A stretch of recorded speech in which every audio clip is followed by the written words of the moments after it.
Here he is speaking and blaming Donald Trump for everything being more expensive. Listen. This is all happening within a larger national context where Donald Trump is seeking to make it even more expensive to raise a family in this country. If we want this city to be a place where New Yorkers can raise their kids, then we have to make it so.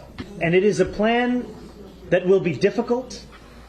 It is a plan that is also necessary. Senator, your reaction? Hogwash. That's the only word I can think of. Think about the Biden 4 years. Prices went up so high that the average family lost $1,075 the last several months towards the election. Think about what happened when the government took over and started spending trillions and trillions of dollars in 2021. By the summer, interest rates were over 7% because inflation was at 9%.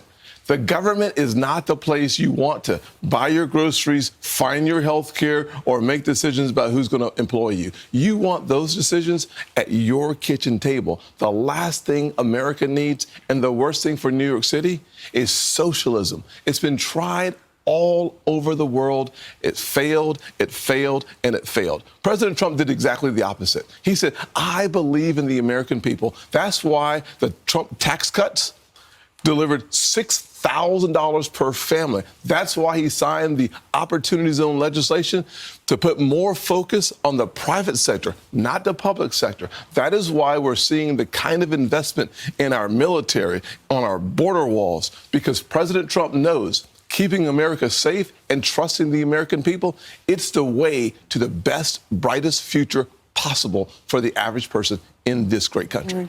You have never shied away from talking about your faith. I've seen you at church in Charleston before, yes. And now you've written this new book. It's called One Nation, Always Under God. Tell us about it.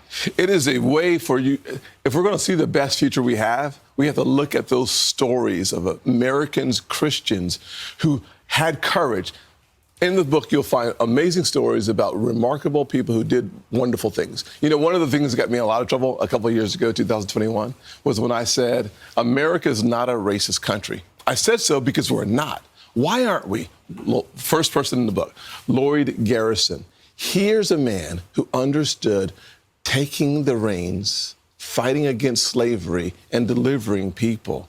He put his life on the line, his livelihood on the line, and frankly was almost mobbed and killed. He did so because he felt this passion in his heart, called by God to do something remarkable. Eddie Rockenbacher, here's a guy, soldier, pilot, finds himself, plane crashes, he and his fellow men are floating. He prays, and he believes that